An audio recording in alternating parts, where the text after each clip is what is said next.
जंगल के राजा शेर को अपनी शक्ति पर बड़ा घमंड था।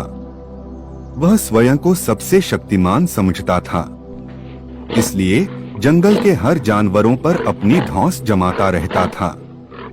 जंगल के जानवर भी क्या करते, अपने प्राण सबको प्रिय थे, इसलिए न चाहकर भी शेर के सामने नतमस्तक हो जाते। एक दिन दोपहर के समय शेर एक पेड़ के नीचे सो रहा था।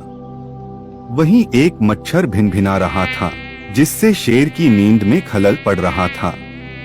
वह एक मच्छर से बोला, ए मच्छर, देखता नहीं मैं सो रहा हूँ, भाग यहाँ से, नहीं तो मसल कर रख दूंगा। मच्छर बोला, क्षमा करें वनराज, मेरे कारण आपकी नींद में व्यवधान उत्पन्न हुआ, किंतु आप मुझे ये बात नम्रता से भी कह सकते हैं। आखिर मैं भी इस धरती का जीव हूँ। अच्छा, तो तू छोटा सा मच्छर मुझसे जुबान लड़ाएगा? और क्या गलत कहा मैंने? तुम मच्छर हो ही ऐसे कि कोई भी तुम्हें यूं मसल दे। मैं तो ये बार बार कहूंगा, क्या बिगाड़ लोगे तुम मेरा? मच्छर को शेर की बात और व्यवहार बहुत बुरा लगा। वह अपने साथी मच्छरों के पास गया और उन्हें सारी बताई। सभी मच्छरों को शेर की बात चुभ गई।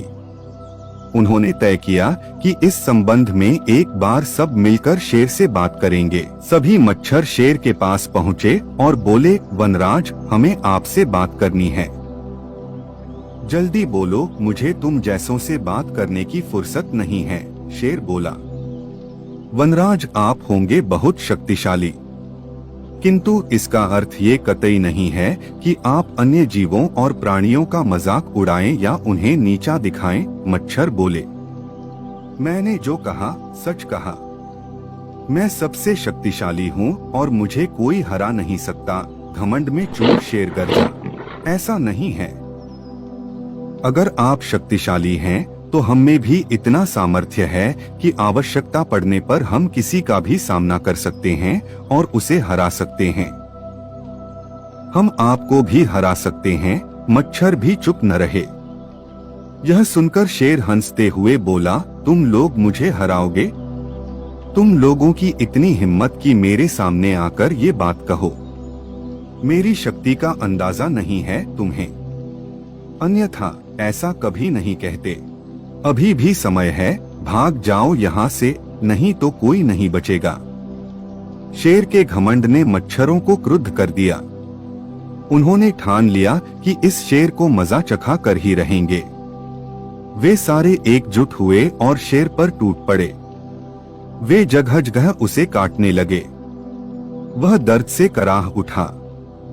इतने सारे मच्छरों का सामना करना उसके बस के बाहर हो गया। वह दर्द से चीखता हुआ वहां से भागा, लेकिन मच्छरों ने उसका पीछा नहीं छोड़ा। वह जहां भी जाता, वे भी उसके पीछे जाते और उसे काटते। आखिरकार शेर को झुकना पड़ा। उसने हार मान ली। वह मच्छरों के सामने गिड़गिड़ाने लगा, मुझे बख्श दो, मुझसे गलती हो गई, जो मैंने तुम्हें तुच्छ समझकर तुम्हारा मजाक उड़ाया और तुमसे बुरा व्यवहार किया। आज तुमने मेरा घमंड तोड़ दिया है। अब मैं कभी किसी को नीचा नहीं दिखाऊंगा। मच्छरों ने शेर को सबक सिखा दिया था, इसलिए उन्होंने उसे काटना बंद कर दिया। वे बोले, घमंडी का घमंड कभी न कभी अवश्य टूटता है। आज तुम्हारा टूटा है। घमंड करना छोड़ दो, अन्यथा एक दिन ये तुम्हें ले डूबेगा। और कभी किसी प्राणी को नीचा मत समझो। हर किसी का अपना सामर्थ्य और शक्ति होती है। शेर तौबा करते हुए वहां से भाग गया। शिक्षा घमंडी का सिर नीचा।